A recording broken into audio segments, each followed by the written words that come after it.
हरिओम। आवाज ठीक है।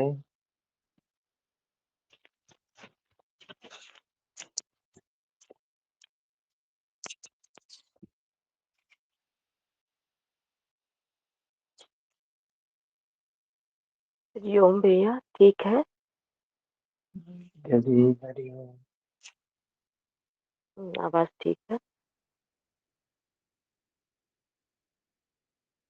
हम लोग 16वें अध्याय में भगवान कृष्ण के द्वारा बताए गए दैवी संपद और आसुरी संपद के बारे में हमने देखा।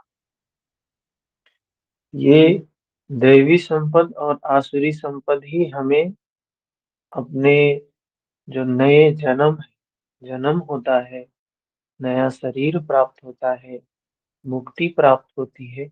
मेन कारण ये दैवी संपद और आसुरी संपद जो हमारे अंतःकरण में होती है। हमारे मन की ही दो प्रवृत्तियां हैं, जो दो स्वभाव हैं।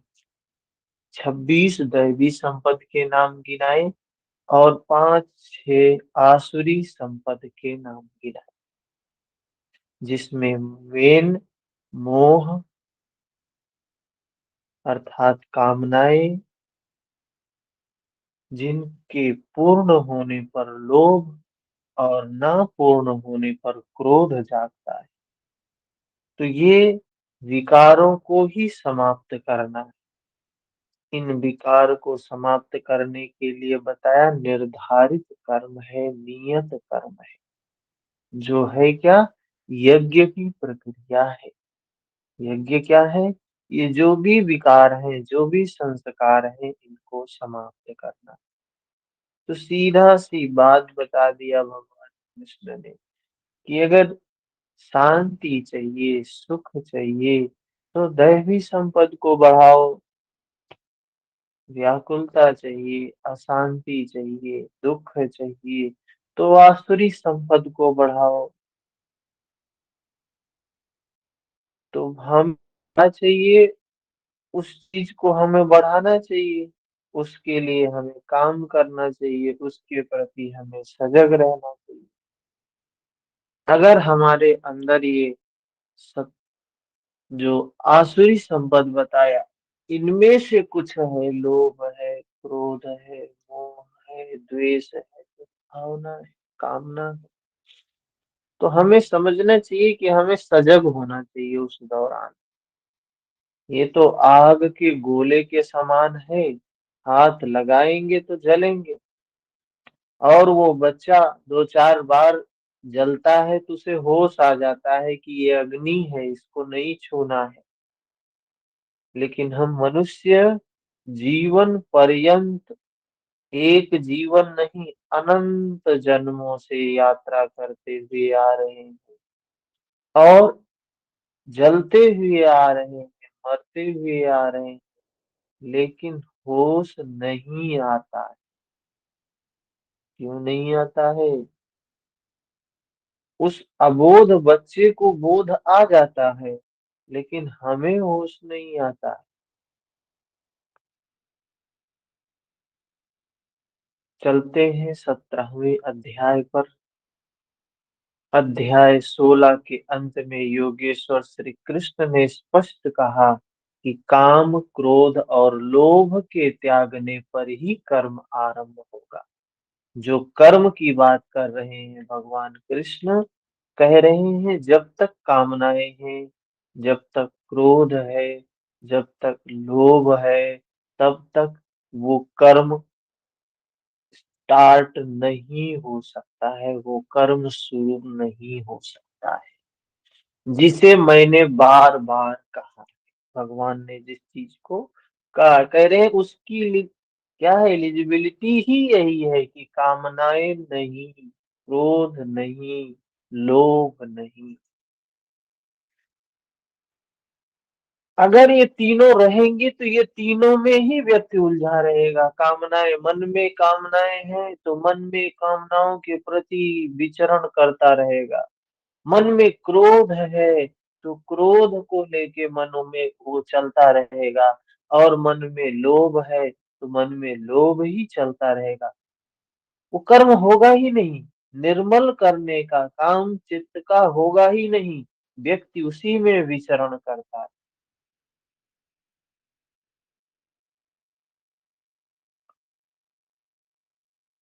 क्रोध आसान तो है नहीं कि अब हमने पढ़ लिया कि गीता में भगवान कृष्ण ने कहा कि क्रोध नहीं करना, तो अब क्रोध नहीं करेंगे जीवन में। ऐसा कोई जानबूझ के क्रोधित थोड़ी ना होता है। हाँ? जब हमें क्रोध आता है तो हम जानबूझ के थोड़ी ना होते हैं, क्रोध को बुलाते हैं, क्रोध तू आ जा। हाँ? या ऐसा है कि क्रोध आता है तो हम कहते हैं नहीं नहीं तुझे नहीं आना है तो चला जा। क्रोध जब आता है तो व्यक्ति क्रोध के वशीभूत हो जाता है। क्रोध जैसे भूत के जैसे सिर पे सवार हो जाता है, उस समय बुद्धि नहीं काम करती। उस समय उचित अनुचित का ध्यान नहीं रह जाता है, विवेक नष्ट हो जाता है, बुद्धि नष्ट हो जाती है जब क्रोध आता है। तो क्रोध आए तो क्या करे इंसान कि क्रोध समाप्त हो जाए, तो पहले तो पता चल जाए कि क्रोध आया है। ये पता ही नहीं चलता कि क्रोध आया है, व्यक्ति क्रोध के वशीभूत हो जाता है। जब भी मन में विकार जागता है, मन को ये नहीं पता होता है कि मन में ये है। उस समय वही चीजें एकदम वशीभूत हो गई, मन को पता ही नहीं होता है कि हमारे अंदर ये है, विकार जागा है। तो पहले तो ये पता चले क्रोध जागा है, ये ज्ञान तो हो, ये होश तो हो, जो जागा होगा उसी को होश होगा। जो सोया है क्रोध में ही बहता जाएगा, घंटों बहता जाएगा, कई दिनों तक बहता जाएगा, बहता ही रहेगा और जलता ही रहेगा, जलता ही रहेगा। जिसे मैंने बार बार कहा है, नियत कर्म को किए बिना न सुख न सिद्धि न परम गति ही मिलती है। तो वो नियत कर्म है मन को निर्मल करने का काम, अर्थात ध्यान। स्पष्ट शब्दों में कहें तो भगवान श्री कृष्ण ध्यान करने के लिए कहते हैं। बिना ध्यान के कोई व्यक्ति सोचे कि हम अपने विकार को समाप्त कर लेंगे, सुख प्राप्त कर लेंगे, सिद्धि प्राप्त कर लेंगे, परम गति प्राप्त कर लेंगे, कदापि मिलने वाली चीज नहीं है। इसलिए अब तुम्हारे लिए कर्तव्य और अकर्तव्य की व्यवस्था में कि क्या करूं क्या ना करूं, इस संबंध में शास्त्र ही है। भगवान ने कहा क्या करना है क्या नहीं करना है तुम्हारे ऊपर निर्भर है, शास्त्र में प्रमाण है। अब तुमको बता दिया गया कि सुख चाहिए तो ये काम करो, दुख चाहिए तो ये आम खाना है तो ये वाला बीज लगाओ, और कांटे चाहते हो आगे तो ये वाला बीज लगाओ। अब तुम्हारे ऊपर निर्भर है, क्या चाहते हो वही काम करो। कोई अन्य शास्त्र नहीं, बल्कि वो शास्त्र कौन है? गीता स्वयं शास्त्र है। अन्य शास्त्र भी हैं, किंतु यहाँ इसी गीता शास्त्र पर दृष्टि रखें, दूसरा न ढूंढने लगे कि भगवान ने कहा शास्त्र प्रमाण है तो चलो वेद पढ़ते हैं, चलो उपनिषद पढ़ते हैं, चलो गीता वो रामायण पढ़ते हैं, योग सूत्र पढ़ते हैं। सारे ग्रंथों में एक ही बात मिले, कुछ अलग नहीं है, सब एक ही है। छिलके अलग अलग हैं, बस ऊपर का जो कवर है ना वही कवर ही अलग है, अंदर में सब एक है, कोई भेद नहीं। अभेद ज्ञान अभेद है, भेद से रहित है। दूसरी जगह ढूंढेंगे तो यह क्रमबद्धता नहीं मिलेगी। जिस सीक्वेंस में भगवान कृष्ण ने समझाया है, ये सीक्वेंस नहीं मिलेगा, कोई दूसरी तरीके से मिलेगा, लेकिन मिलेगा वही चीज। तो भटकना नहीं है। गीता संपूर्ण शास्त्र है, आर्य संहिता है, सबको अनार्य से आर्य बनाने का ग्रंथ है। और भगवान बुद्ध ने भी आर्य अष्टांगिक मार्ग दिया, आर्य बनाने का ग्रंथ दिया, आर्य अष्टांगिक मार्ग। इस पर अर्जुन ने प्रश्न किया कि भगवान, जो लोग शास्त्र विधि को त्याग कर, जो लोग शास्त्र की विधि नहीं जानते, हम लोगों ने तो पढ़ लिया, समझ लिया बुद्धि के स्तर पे, कुछ ने अनुभूति के स्तर पे समझा। तो अर्जुन कह रहा है, जो लोग नहीं जानते हैं, शास्त्र की विधि को नहीं जानते हैं, या जो लोग शास्त्र की विधि को त्याग कर लेकिन पूर्ण श्रद्धा से युक्त होकर यजन्ते, साधना करते हैं, ध्यान करते हैं, उनकी गति कैसी है? जो विधि नहीं जान रहे हैं क्या करना है, ये कपड़े पे मैल लगा है, कपड़े पे मैल को साफ करने का साबुन क्या है, कौन से साबुन से साफ होगा, उन्हें नहीं पता है, लेकिन साफ करने का काम कर रहे हैं और बिल्कुल श्रद्धा से कर रहे हैं। उनकी गति कैसी है? सात्विकी है, राजसी, अथवा तामसी है? क्योंकि पीछे अर्जुन ने सुना था कि सात्विक, राजसिक, तामस जब तक गुण विद्यमान है, किसी न किसी योनि के कारण होते हैं। इसलिए इस अध्याय के आरंभ में ही उसने प्रश्न रखा भगवान कृष्ण से। अच्छा प्रश्न है, शायद हम ना पूछ पाते, हमारी बुद्धि वहां तक नहीं है, लेकिन भगवान से अर्जुन प्रश्न पूछ रहा। मान लो हम तो भगवान की वाणी को सुन लिए, हम सभी ने सुन लिया, लेकिन जो बेचारा, ऐसे लाखों करोड़ों अरबों लोग हैं सामने, हमारे सामने भी हैं, जो भगवान की वाणी को नहीं सुने हुए, जो गीता को नहीं सुने हुए हैं, उस नियत कर्म को नहीं सुने हुए हैं, लेकिन खूब श्रद्धा से पूजा करते हैं, यजन करते हैं, ध्यान करते हैं, तो उन्हें क्या मिलेगा? अच्छा ही प्रश्न पूछा है ना। तो भगवान अर्जुन से पूछ रहा अर्जुन पूछ रहा है भगवान से, ये शास्त्र उत विधि उत्सृज्य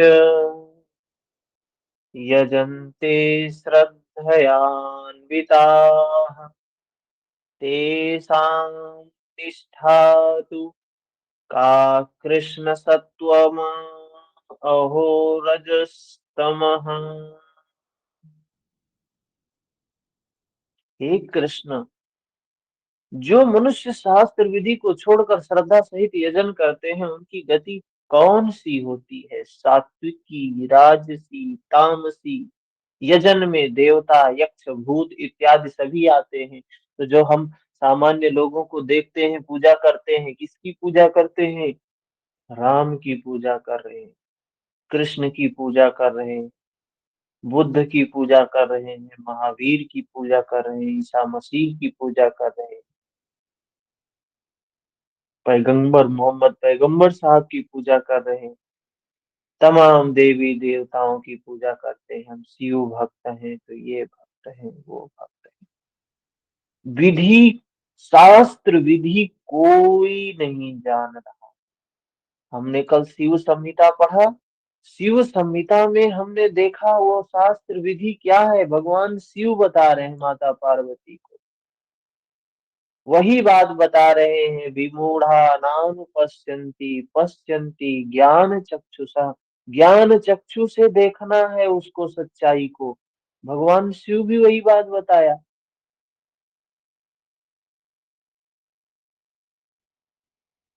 तो जो लोग पूजा कर रहे हैं उनकी तो खूब श्रद्धा है, खूब श्रद्धा है, कूट कूट के श्रद्धा भरी हुई है। भगवान को जल चढ़ाते हैं, बेलपत्र चढ़ाते हैं, दूध चढ़ाते हैं, पता नहीं क्या क्या चीजें चढ़ाते हैं। तो अर्जुन कह रहा है कि जो वो लोग जो पूजा कर रहे हैं इस तरीके से, उन्हें क्या मिलता है। तो भगवान जवाब दे रहे,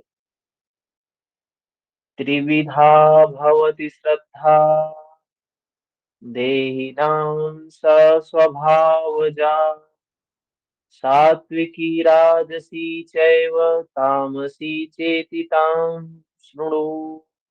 अध्याय 2 में भगवान ने बताया कि अर्जुन, इस योग में निर्धारित क्रिया एक ही है, एक ही काम करना। अविवेकियों की बुद्धि अनंत शाखाओं वाली होती है। उनको क्या कहा है, पीछे भी भगवान ने बताया, क्या है ये, अविवेकी है, विवेकी नहीं है, अविवेकी है। और उनकी बुद्धि अनंत शाखाओं वाली होती है, एक शाखा नहीं, अनंत शाखाओं। इसलिए करते क्या है, अनंत शाखाओं का विस्तार कर लेते, तमाम पूजा पद्धतियों का निर्माण कर लेते हैं, दिखावटी शोभा युक्त वाणी में उसे व्यक्त भी करते हैं। उनकी वाणी की छाप जिनके चित्त पर पड़ती है, अर्जुन, उनकी भी बुद्धि नष्ट भ्रष्ट हो जाती है, न कि कुछ पाते हैं। ठीक इसी की पुनरावृत्ति यहाँ पर भी है कि जो शास्त्र विधि को त्याग कर भजते हैं, उनकी श्रद्धा भी 3 प्रकार की होती है। भगवान ने जो बताया है उसके अलावा यदि आप काम कर रहे हो तो 3 प्रकार के हो सकते हैं। इस पर श्री कृष्ण ने कहा कि मनुष्य की आदत से उत्पन्न, स्वभाव से उत्पन्न वह श्रद्धा सात्विक हो सकती है, राजसिक हो सकती है, तामसिक हो सकती है। ऐसे 3 प्रकार की श्रद्धा होती है। उसे तू मुझसे सुन, मनुष्य के हृदय में यह श्रद्धा अविरल है। तो होती ही है हमारे मन में किसी के प्रति श्रद्धा, किसी देवी देवता के प्रति। कहते हैं हम दुर्गा जी के भक्त हैं, तो हम विष्णु जी के भक्त हैं, तो हम लक्ष्मी जी के भक्त हैं, तो हम सरस्वती जी के भक्त हैं, हम फला व्यक्ति के भक्त हैं, फला महापुरुष के भक्त हैं, अनुयायी हैं। होते ही है, कोई न कोई किसी न किसी का अनुयायी तो होता ही है। हुँ? किसी न किसी के शरण में अपने आप को मानता ही है।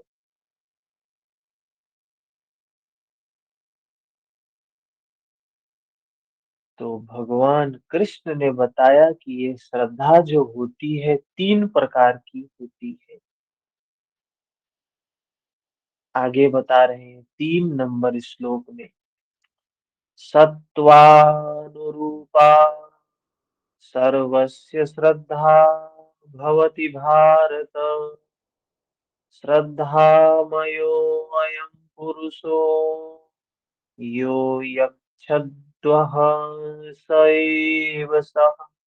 हे भारत, सभी मनुष्यों की श्रद्धा उनके चित्त की वृत्तियों के अनुरूप होती है। जो बाहर की श्रद्धा होती है ना, वो वृत्तियों के अनुरूप होती है। और योग क्या है, वृत्ति निरोधा। योग तो वृत्तियों को जड़ से उखाड़ कर फेंकने का काम है। और जो बाहर की श्रद्धा होती, हमारी वृत्ति के अनुरूप होती है। तो महर्षि पतंजलि ने भी बताया है कि जब तक योग की अवस्था नहीं प्राप्त होती है, तब तक हम क्या होते हैं, वृत्ति सारूप्यमितरत्र तब तक हम पूरा जीवन वृत्तियों के अनुरूप भागते रहते हैं, भागते रहते हैं, भागते रहते हैं। वही काम यहाँ पे भी हो रहा है।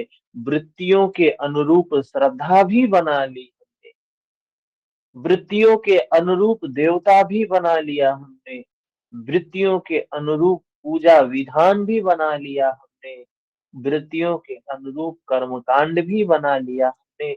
जीवन पर्यंत वृत्ति के अनुरूप ही भागते। यह पुरुष श्रद्धामय है, इसलिए जो पुरुष जैसी श्रद्धा वाला होता है वह स्वयं भी वही है। जिसकी जैसी श्रद्धा वह व्यक्ति वैसे ही श्रद्धा वाला, वैसे ही होता है। अब हमारी श्रद्धा कैसे व्यक्ति के प्रति होती है, कैसे देव के प्रति होती है, वैसे ही हम हैं। हमने कल भी बताया था कि हम जैसे होते हैं वैसे के संपर्क में भी होते हैं। जैसे हम हैं, अगर किसी को जानना है तो उसके जितने भी फ्रेंड सर्कल में लोग हैं उनको जान लो, तो पता चल जाएगा वो व्यक्ति कैसा है। जिनमें उसकी श्रद्धा है उसको जान लो तो पता चल जाएगा वो व्यक्ति कैसा है। जो पुरुष जैसी श्रद्धा वाला होता है वह स्वयं भी वही है। प्रायः लोग पूछते हैं मैं कौन हूँ, कोई कहता है मैं तो आत्मा हूँ, किंतु नहीं। यहाँ योगेश्वर श्री कृष्ण कहते हैं कि जैसी श्रद्धा वैसी वृत्ति वैसा पुरुष। जिसकी जैसी श्रद्धा होगी उसकी वैसी वृत्ति होगी, उसका वो वैसा पुरुष भी होगा, वैसा व्यक्ति भी होगा। आपकी श्रद्धा किसी दुराचारी व्यक्ति के प्रति है तो आपकी जो वृत्तियां होंगी दुराचारी ही होंगी, और आप भी स्वयं दुराचारी भी होंगे।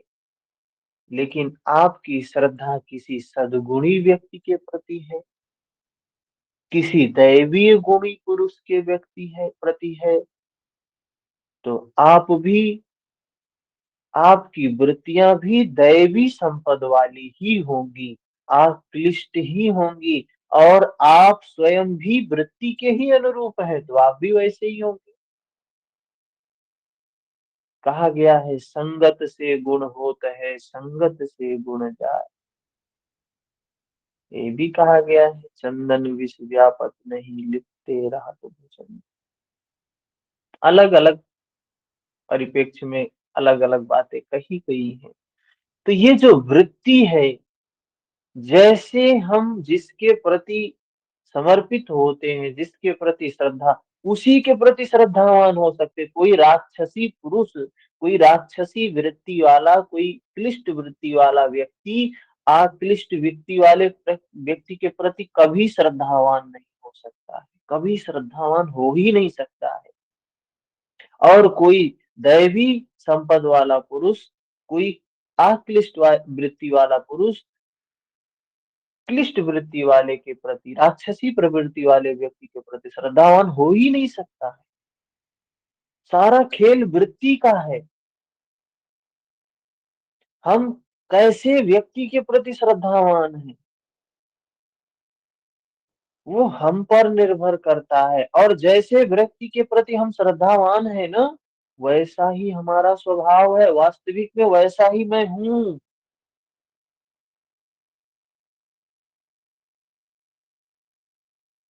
गीता योग दर्शन है। महर्षि पतंजलि भी योगी थे, उनका योग दर्शन है। योग क्या है उन्होंने बताया, योग चित्त वृत्ति निरोधा, चित्त की वृत्तियों का सर्वथा रुक जाना ही योग है। किसी ने परिश्रम करके रोक ही लिया तो लाभ क्या होगा, तो बताया तदा दृष्टु स्वरूप, उस समय दृष्टा अपने स्वरूप में स्थित हो जाए।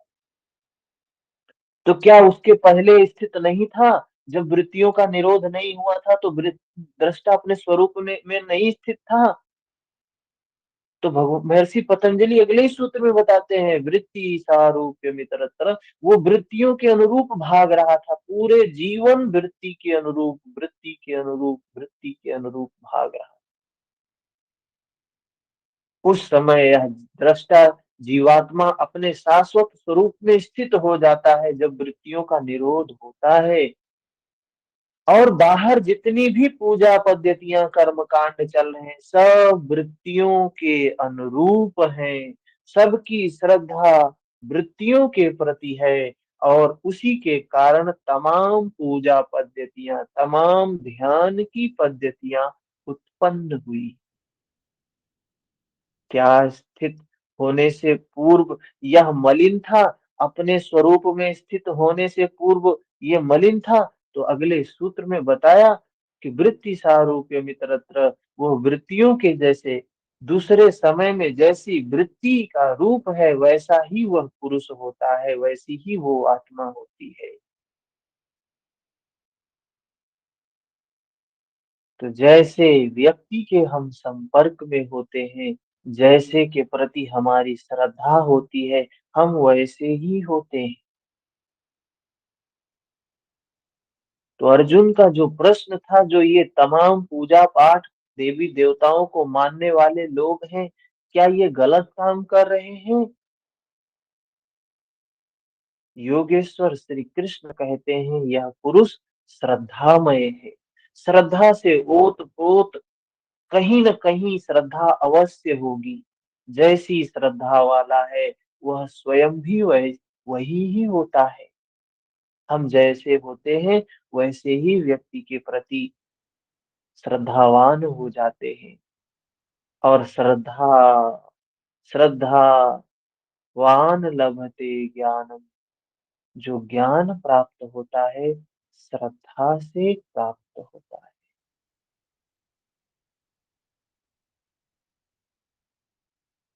जिसके अंदर श्रद्धा नहीं है पात्रता नहीं आती है, श्रद्धा से ही पात्रता आती है। ज्ञान से विनय आता है, विनय से पात्रता आती है। तो जब श्रद्धावान हम होते हैं तभी हम कुछ प्राप्त करते हैं।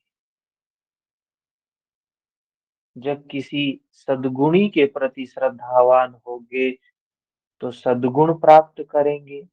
दुर्गुणी के प्रति श्रद्धावान होंगे तो दुर्गुण प्राप्त करेंगे। प्रकृति का नियम है देने का स्वभाव। तो हर व्यक्ति उसमें स्थित होता है, हर व्यक्ति देता है। जिसके पास जो होता है वो देता है, स्वभाव है, नियम है प्रकृति का। जिसके पास सुख है वो सुख देता है, जिसके पास दुख है वो दुख देता है, जिसके पास धन है वो धन देता है, जिसके पास सम्मान है सम्मान देता है, मान देता है। जो अपमानित है अपमानित ही करता है। तो हम अपने आप को ऐसे भी देख सकते हैं, हम दूसरों को क्या दे रहे हैं। जो दे रहे हैं वही हमारे पास है, बाकी कुछ नहीं। क्योंकि दे वही सकता है जिसके पास होगा। प्रकृति का एक एक नियम है साइंस में भी कि ज्यादा से कम की ओर डाइवर्जन होता है, एक्सचेंज होता है, बैलेंस करती है प्रकृति, बैलेंस करती है ना।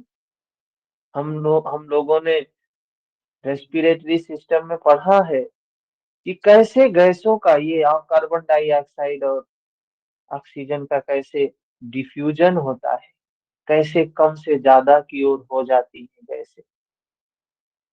अंदर से कम कार्बन डाइऑक्साइड युक्त हवा आती है, बाहर से ऑक्सीजन जाता है, दोनों बराबर अंदर में हो जाते हैं। तो इस प्रकार का श्वसन चल रहा है, पूरा नियम प्रकृति का एक ही, सर्वत्र एक जैसे ही काम कर रहा है। पूरी प्रकृति सिर्फ बैलेंस करने का काम करती है। हम अपने आप को इम्बैलेंस करने का काम करते हैं। और जो प्रकृतिस्थ हो गया वो समता में स्थित हो गया तो प्रकृतिस्थ हो गया, अपने स्वरूप में स्थित हो गया, तदा दृष्टि स्वरूपे अवस्थान। तो ये व्यक्ति कहीं ना कहीं श्रद्धावान होगा ही, हर व्यक्ति कहीं ना कहीं श्रद्धा युक्त होता ही होता है। जो जैसा होता है वो वैसे के प्रति श्रद्धावान हो ही जाता है। महाभारत में 4 प्रकार के मित्र बताए गए। मित्र के प्रति भी श्रद्धा होती है। 4 प्रकार के मित्र।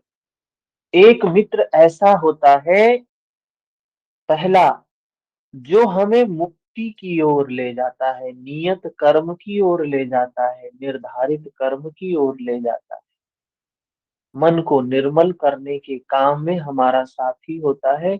उसको बताया एक प्रकार का मित्र। दूसरा, जो हमारी आजीविका के लिए जीवन में साथ में काम कर रहा है। तो बहुत से लोग होते हैं, साथ में होते हैं। हम कहीं नौकरी कर रहे हैं, अपने आजीविका के साधन में कहीं भी लगे हुए हैं, व्यवसाय कर रहे हैं, साथ में कर रहे हैं, तो वो लोग भी एक मित्र होते हैं। एक बताया कि बुरे काम में एक मित्र होते हैं। देखते होंगे कोई व्यक्ति चोरी करता है, हिंसा करता है, व्यभिचार करता है, अकेले नहीं करता है, नशा पता करता है, अकेले नहीं करता, कोई ना कोई उसके साथ होता ही होता है। ये एक प्रकार। एक और कोई बताया है, इस प्रकार से हम कैसे, जैसी हमारी वृत्ति होगी वैसे ही हमारे मित्र। आपकी वृत्ति क्या है, आपके मित्र के द्वारा पता किया जा सकता है। उनके गुण धर्म स्वभाव को देख के हम जान सकते हैं कि आपके गुण धर्म स्वभाव क्या है। ऐसे लोगों के प्रति ही श्रद्धा होगी, जैसे आप होंगे वैसे ही लोगों के प्रति श्रद्धा होगी। जैसी श्रद्धा वाला है वह स्वयं भी वैसा ही होता है, जैसी वृत्ति वैसा पुरुष, महर्षि पतंजलि कह रहे हैं। वृत्तियों के अनुरूप पूरा जीवन दौड़ रहा था, अपने अनुरूप नहीं था, वृत्तियों के अनुरूप चल रहा था। अब तीनों श्रद्धाओं का विभाजन करते हैं, बांटते हैं, अलग अलग बताते हैं। वो तीनों श्रद्धाएं, यजन्ते सात्विका देवान्यक्षरच्छांसि राजसाः प्रेतान् भूतगणांश्चान्ये यजन्ते तामसा जना। उनमें से सात्विक पुरुष देवताओं को पूजते हैं।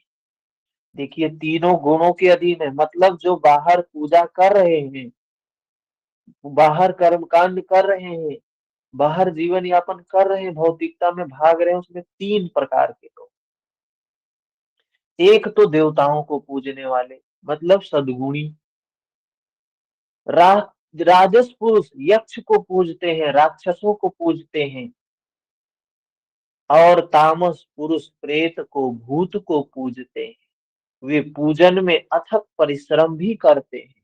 तो बाहर देखते होंगे ऐसे पूजा पाठ करने वाले तीनों प्रकार के लोग दिखाई देंगे।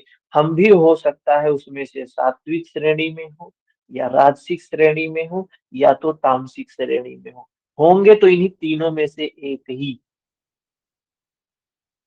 फिर आगे भगवान 5 नंबर श्लोक में बताते हैं, अशास्त्र विहितम घोरम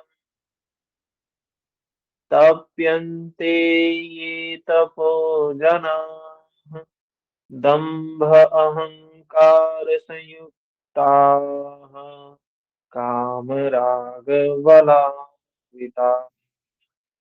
वे मनुष्य शास्त्र विधि से रहित, घोर कल्पित कल्पित क्रियाएं रचकर, मतलब क्या है, कल्पना से ये जितनी भी पूजा पद्धतियां चल रही हैं, बाहर बाहर तप तपते हैं, जो तप करने का, ध्यान करने का, ये करने का, वो करने, कह रहे हैं कल्पित है, दंभ और अहंकार से युक्त है, कामना और आसक्ति के बल से बंधे हुए। जो छोड़ने की बात कही भगवान कृष्ण ने, कहा कामना छोड़नी है, राग छोड़ना है, क्रोध छोड़ना है, लोभ छोड़ना है, उसी के उसी को आधार बना के बाहर ये कर्म कांड, बाहर ये पूजा चल रहा है। ऐसे ऐसे हमने मन से देवी बना लिए, ऐसे ऐसे देवता बना लिए, ऐसे ऐसे ईश्वर बना लिए। मन से सारा खेल मन का है, कुछ भी बाहर सही नहीं है क्या? कल्पित है। घोरम तप्यन्ते ये तपोजना, जो बाहर तप कर रहे हैं ना, और तब क्या होता है? अरे भगवान ये मिल जाए, हम देवी जी से ये मांगते हैं, वो मांगते हैं, देवी जी ये दे दो, वो दे दो, मनौती मांगते हैं, ये घरों में भी होता है। और मनौती मांगते हैं, एक पुत्र हो जाएगा तो देवी जी हम आपके यहाँ यात्रा पे आएंगे, दर्शन करने आएंगे। तो देवी जी इतनी विचलित है कि उनको कोई दर्शन करने नहीं आ रहा है, तो वो आपकी मान्यता को पूरी करेंगे, तो आप दर्शन करने जाएंगे तो उनका उद्धार हो जाएगा। जैसे लगता है कि आपके दर्शन के बिना वो व्याकुल हैं, विचलित हो रही हैं। आप उनको कहते हैं हमें ये दे दो, तो हम आएंगे आपके द्वारे पर, दर्शन करेंगे आप। कैसी मूढ़ता पूर्ण बातें! सोचिए, मनुष्य भी होगा तो वो भी कहेगा मत आओ हमारे द्वारे, हम तुम्हें कुछ नहीं देने वाले हैं। आपसे कोई कहे कि पहले हमें ये भिजवा दो हमारे घर, तब तुम्हारे घर आएंगे हम, तो क्या कहोगे? ऐसे व्यक्ति की जरूरत ही नहीं है हमें, मत आओ, तुम अपने घर ही बैठ जाओ, यही कहेंगे हम। और देवी जी से, भगवान से ऐसे मांगते हैं। भगवान कृष्ण कह रहे हैं कामना नहीं होनी चाहिए, राग नहीं होना चाहिए, द्वेष नहीं होना चाहिए, क्रोध नहीं होना चाहिए। और हम तो कामना के बल पे ही उनके पास खड़े हुए हैं। क्या है ये? मूढ़ता ही है, अज्ञानता ही है। धर्म के नाम पे कहाँ भटक गए, कहाँ भटक गए। सोचे अपने आप को, हम क्या अवस्था है हमारी, क्या स्थिति है हमारी। हम उस बच्चे से भी गए गुजरे हैं, उस बच्चे से भी गए गुजरे हैं। बार बार व्याकुल हो रहे हैं, बार बार जल रहे हैं, लेकिन होश कदापि नहीं आ रहा। कामना से भरे हुए हैं, आसक्ति से भरे हुए हैं, और इतनी कामना कि हमने देवी देवता तक ऐसे मन से बना लिया। कितनी देवी देवताएं हैं हमारे समाज में, हर गांव में नई नई देवी, हर गांव में नई नई देवता। कहाँ जा रहा है इंसान?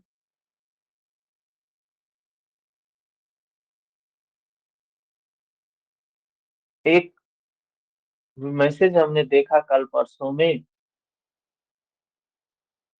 कि एक गिद्ध, एक पक्षी, विशाल पक्षी पहले हुआ करता था, मांस खाते थे वो।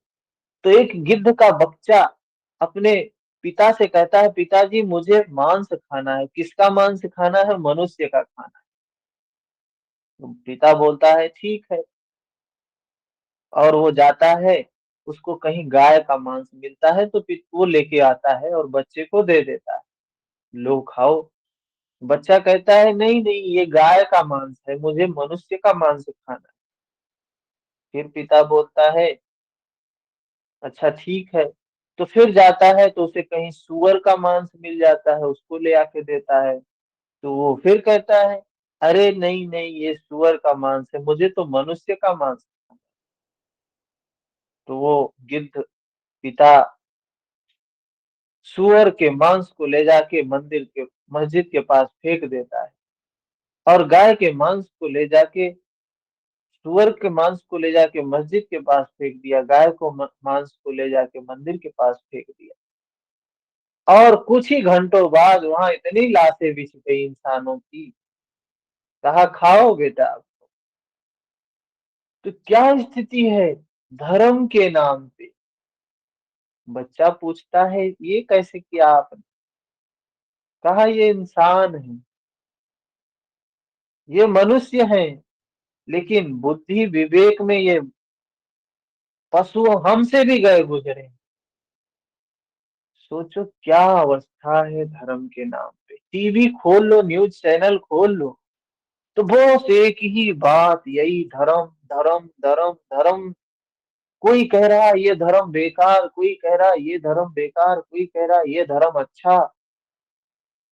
क्या चल रहा है। अभी हम लोग जो परसों बात कर रहे थे, जिस 2-3 दिन पहले हम लोग बात कर रहे थे, जिस गोस्वामी तुलसीदास जी के जिस दोहे पर,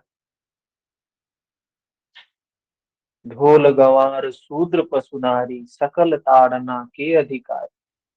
इस समय न्यूज चैनल पे देखिए कितनी बहस चल रही है उस पे। 2-3 दिन से किसी मंत्री ने कहा कि गोस्वामी तुलसीदास जी तो बहुत ही समाज को विभाजित करने वाली बात कर रहे थे, ऐसा कर रहे थे, वैसा कर रहे थे, बहुत गलत है। शूद्रों की बहुत उपेक्षा हुई, महिलाओं की बहुत उपेक्षा की गई है, ये किया गया है, वो किया गया है हिंदू धर्म में। और दूसरे लोग जस्टिफिकेशन दे रहे हैं, नहीं ऐसा नहीं है, ये नहीं है, वो नहीं। न धर्म से उनको लेना देना है, न धर्म से इनको लेना देना है। दोनों लोग अपनी अपनी राजनीति कर रहे हैं, अपनी अपनी रोटी दोनों लोग सेक रहे हैं। धर्म से किसी को कोई लेना देना नहीं।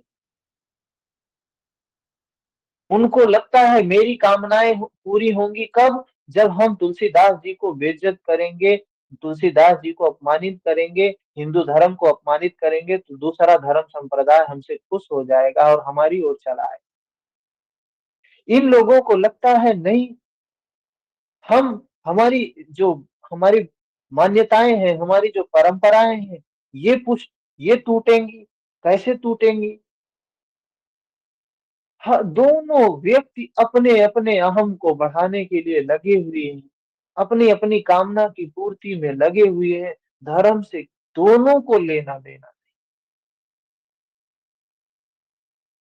क्या स्थिति है। धर्म पे तर्क वितर्क बहस धारण करे ही नहीं, तर्क वितर्क बहस चल रही। क्या हालत है। देश कहाँ जाएगा। क्या होगा देश का। देश में धर्म था पहले, 2000 2500 साल पहले भारत में धर्म लोग धारण करते थे। हर व्यक्ति का चित्त निर्मल हुआ करता था। महर्षि पतंजलि वही कह रहे हैं, अथ योगा अनुशासनम। अब अनु कर रहा हूं किसका, उस जो चित्त को निर्मल करने वाली जो शिक्षा थी, उसी को मैं बता रहा हूँ। चित्त को निर्मल करने वाली जो व्यवस्था थी, शासन था जो उस समय, उसी का मैं अनुसरण कर रहा हूँ। गोस्वामी तुलसीदास जी बोल रहे हैं, जब भगवान राम जनकपुर जाते हैं तो बोल रहे हैं, पुर नर नारी सुभग सुचि संता। मतलब उस जनकपुर के जितने भी नर नारी थे, सारे के सारे सुचि चित्त वाले थे, निर्मल चित्त वाले थे। सुचि चंद क्या बोला, पुर नर नारी सुभग सुचि संता। सुचि और संत दो शब्द लगाया। सुचि अपने आप में निर्मल है, लेकिन संत भी बोल रहे हैं, सब संत थे सारे। तो क्या है ये। अभी किसी का चित्त निर्मल नहीं है, किसी का चित्त शांत नहीं है, किसी में समता नहीं है। कहाँ से विकास होगा। क्या वास्तविकता में विकास। भौतिकता में हम कितना भी विकास कर लें, कितने भी आगे चले जाएं, अगर हमारे अंदर में विकास नहीं होगा, जो भगवान कृष्ण ने बताया, शूद्र है वैश्य बन, क्षत्रिय बन, ब्राह्मण बन। अर्जुन को कह रहे हैं तू ब्राह्मण बन। वास्तविक का विकास तो ये है। हम शूद्र जन्मे और शूद्र ही मर जाएं, क्या मिल गया हमें। हमने बहुत से गाड़ी घोड़ा घर पद सब कुछ बना लिया, लेकिन सब कुछ छूट गया ना। कुछ लेके तो नहीं गए यहाँ से, सब यहीं रह गया। सिकंदर भी इतना कुछ बनाने के बाद खाली हाथ ही गया। हाथ मुट्ठी बांध के आया है और खाली हाथ ही जाना है। कुछ लेके नहीं आया, कुछ लेके नहीं जाना है। अगर लेके जाना है तो सिर्फ एक पूंजी है। हमने अपना स्व कल्याण कितना किया, हमने स्वयं का विकास कितना किया। हम शूद्र आए थे, शूद्र ही खाली आए थे, खाली ही चले गए। मैला चित्त लेके आए थे और मैला ही लेके चले गए। ये धोबी का घर है, कबीर कह रहे हैं। ये चादर धोबी घर पठयो, मैली चादर धोबी के घर पठयो, ये धोबी का घर है।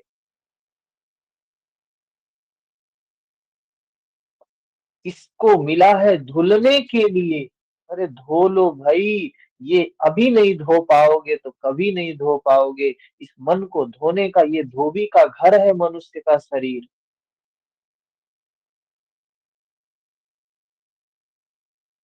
धो लेंगे तो निर्मल हो जाए, मुक्त हो जाएंगे। नहीं तो फिर तो भटकना ही है, शरीरों की यात्रा तो चल ही रही है। फिर 6 नंबर श्लोक में बताते हैं, कर्षयन्तः शरीरस्थं भूतग्रामम् अचेतसः मां चैवान्तः शरीरस्थं तान् विद्ये सुरनिश्चयान्। वे शरीर रूप से स्थित भूत समुदाय को और अंतःकरण में स्थित मुझ अंतर्यामी को भी कृश करने वाले। कृश अर्थात दुर्बल करने वाले। भगवान क्या कह रहे हैं, जो ये बाहर पूजा पाठ कर्म कांड ये सब कर रहे हैं, बाहर जो ये तमाम सात्विक श्रद्धा है, राजसिक श्रद्धा है, तामसिक श्रद्धा है, जिनकी ये जो श्रद्धाएं हैं, भगवान कह रहे हैं मुझको ही दुर्बल करने वाले। मतलब मुझको, मतलब उस निर्मलता की अवस्था को, उस धर्म की स्थिति को जिसमें चित्त नितांत निर्मल होता है, वृत्ति जिसमें निरुद्ध होती है, उस योग की अवस्था को ही क्या करने वाले हैं, दुर्बल करने वाले। मतलब और विषमता आ जाएगी चित्त में, और वृत्तियां आ जाएंगी चित्त में। होता ही है। देखिए, समाज में जो बूढ़े बुजुर्ग हम लोगों के घर परिवार में भी होते हैं, बाबा होंगे, आजी होंगे, हमारे घर में भी हैं, आपके भी घर में होंगे, कर्म कांडों के प्रति इतना आसक्त, इतना आसक्त, इतना आसक्त कि क्या बताएं। करना ही करना है। स्वयं भी आसक्त है और दुखी है, और ये भी चाहते हैं कि मेरा बेटा भी करे, मेरी बहू भी करे, मेरी बेटी भी करे, मेरे घर के सारे लोग वही काम करें जो हमने किया है। हमने किया है, व्याकुल रहे हैं ना, वो भी करें।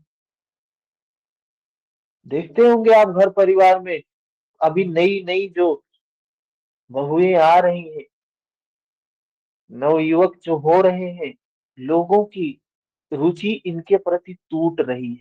कोई पूजा पाठ नहीं करना चाहता, बिल्कुल नहीं करना चाहिए। हम तो कहते हैं नहीं करना चाहिए, सही काम कर रहा है, लेकिन सही चीज तो जान ले कि करना क्या है।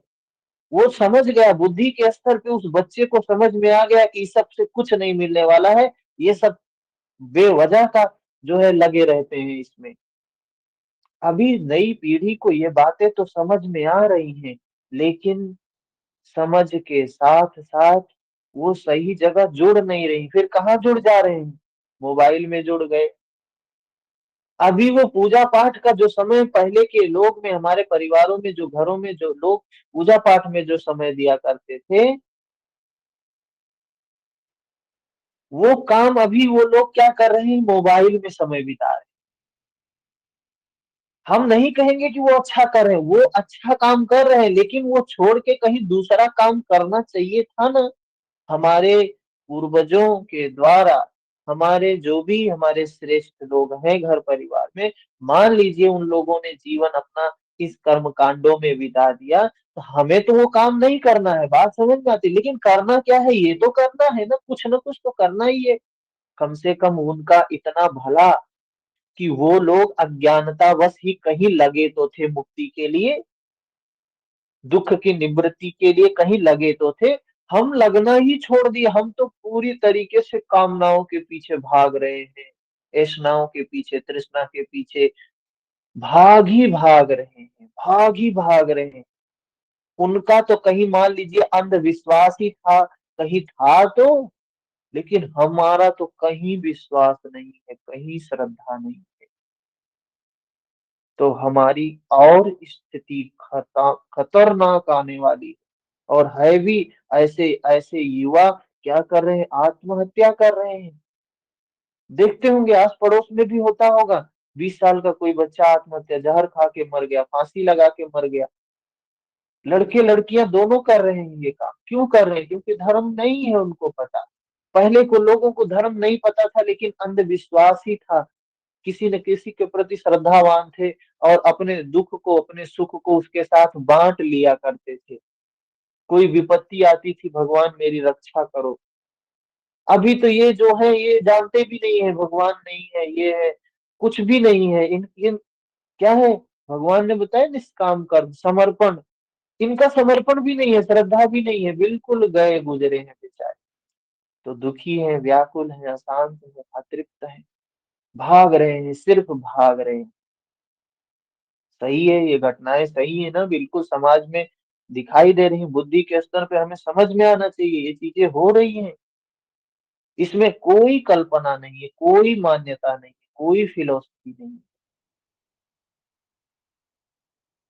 भगवान कह रहे हैं जो ये बाहर काम कर रहे हैं, इससे मेरी काया मेरे में और दुर्बल, मेरी स्थिति मतलब मेरे मन में और विकार बढ़ते हैं, उससे कोई कमी नहीं होती है। साधना तो ये करना है मन निर्मल हो, लेकिन जो बाहर काम हो रहा है उससे निर्मलता के बजाय और मलिनता ही होती है। आत्मा प्रकृति के दरारों में पड़कर विकारों से दुर्बल और यज्ञ साधनों से सबल होती है।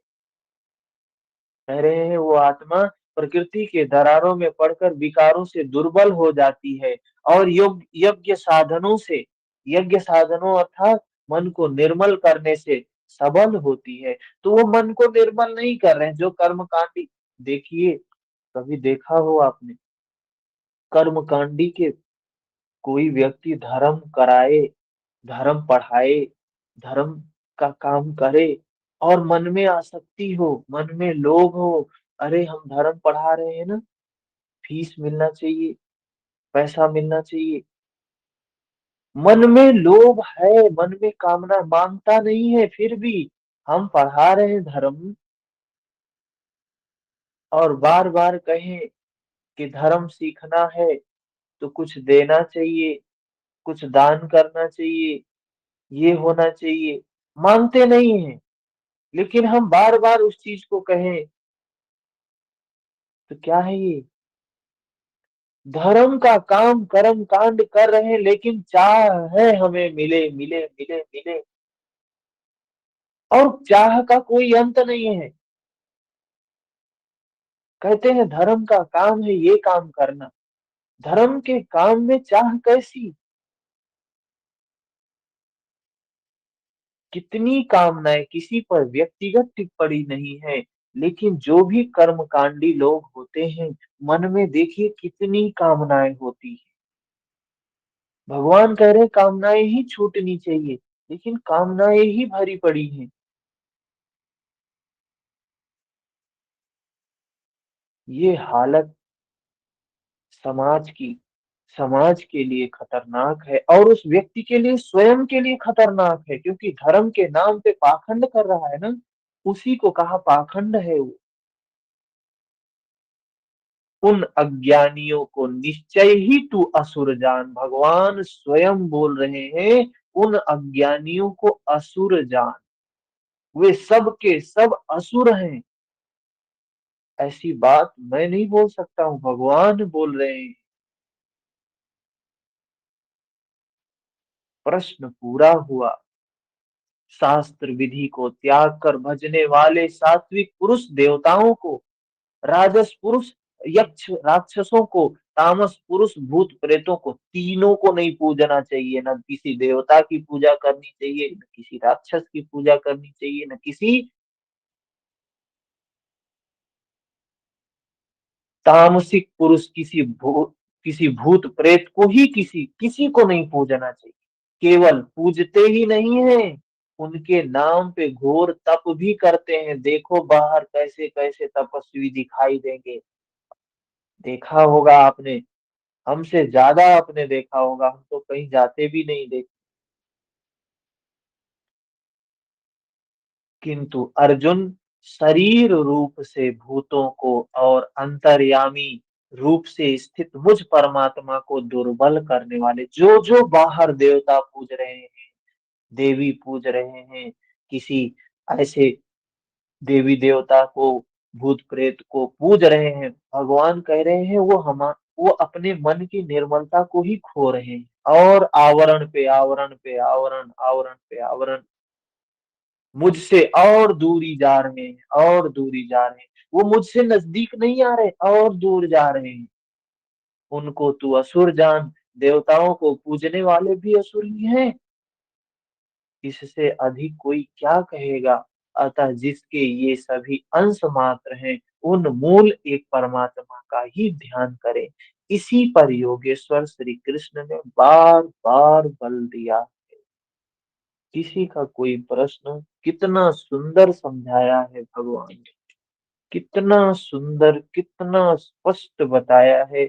हम लोग अगर ये पढ़ लेने के बाद, भगवत गीता पढ़ लेने के बाद भी कर्म कांडों में, इन मान्यताओं में उलझे रहें, तो हम तो उस बच्चे से भी बच्चे हैं।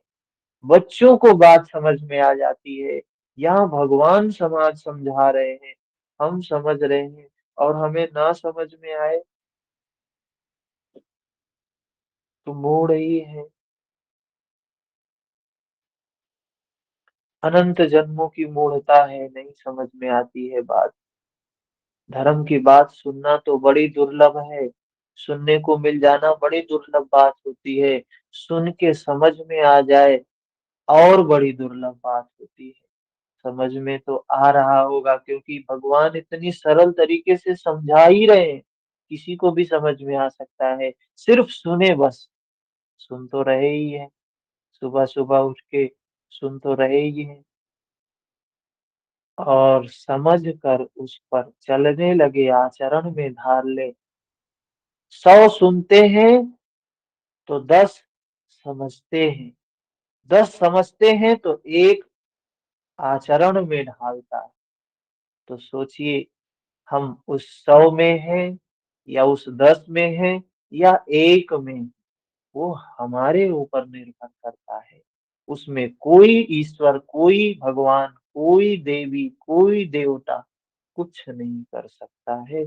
सीधा साधा प्रकृति का नियम है बंधा बधाया, जो चलेगा प्राप्त कर लेगा, नहीं चलेगा तो भटकता रहेगा, भटकता रहेगा। 7 बज गया है, समय हो गया है। थोड़ी देर बाद शिव संहिता के लिए मिलेंगे। कोई प्रश्न हो तो 2 मिनट में पूछ सकते हैं। हरि ओम।